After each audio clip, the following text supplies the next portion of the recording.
Hey guys, so if you are doing measurements, here is how I typically do them. So if you have a measuring tape at home, make sure you are not using this like construction style hard one because you're not going to get an accurate measurement of all of those bends. So do not use these guys.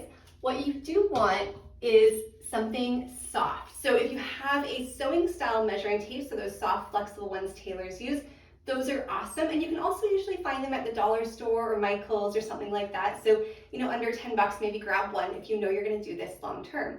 If you don't have one of those at home, what you want is to find a soft and flexible, kind of like a belt that's from a coat, or often the belts from a robe work really well. And the only thing you want to make sure is it's not stretchy. You want this to be firm so you get an accurate measurement week to week. And then you're going to take this non-stretchy, soft and flexible measuring tape, and we're going to do 3 measurements. So you can pick just one, but I find having a couple is really nice. So the very first one we want to do is a waist at the belly button, and the reason we do that is so we have a marker that does not move week to week, so we have an accurate measurement to compare. We're comparing apples and apples, not apples and oranges, when we don't have a locating place. So finding your belly button, placing the end there, and then wrapping around.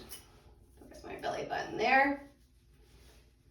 And then because bodies are curvy and bumpy, the second thing you want to do when you take a measurement is, one, just pull it tight enough it's laying flat so that I don't have kind of big gaps there. And you want to turn sideways into your mirror, and then just make sure it's level. So with this one, it might not be too bad with the hip measurement. Sometimes the back is way up here, or it might be like that, and that's not going to be accurate. It's going to give you a bigger measurement than you think. So finding that locator spot, and then sideways to the mirror, make sure it's level, that kind of back to front.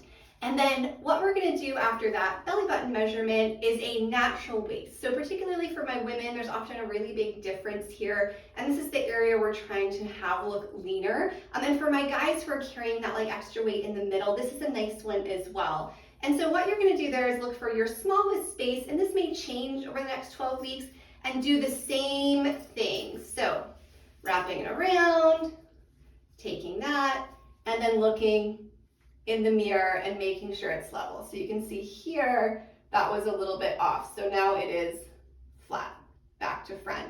And then the very last measurement we would do is going to be the hip measurement. And same as the belly button, we want this one to be a stable point week to week. So we're comparing apples to apples and not apples to oranges. So you're gonna use your fingers to feel for those little bony points underneath the squishy stuff at the front of your hips. So those hip points, you're going to place your kind of tape measure or your soft belt right over top of those guys.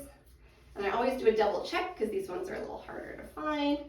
And then with this one particularly, turning to the side, making sure that's level, and I have to tighten that up a little bit so I don't have that gap there.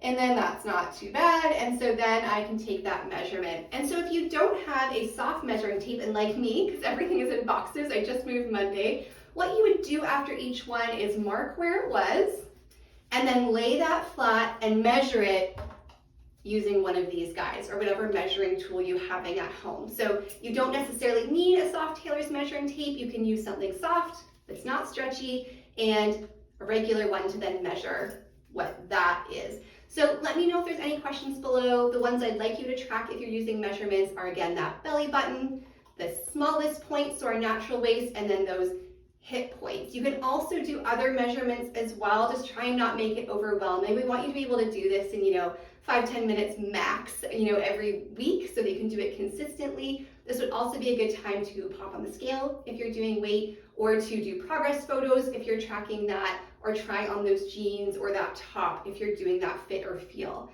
Let me know if you have any questions below. Happy to help you troubleshoot.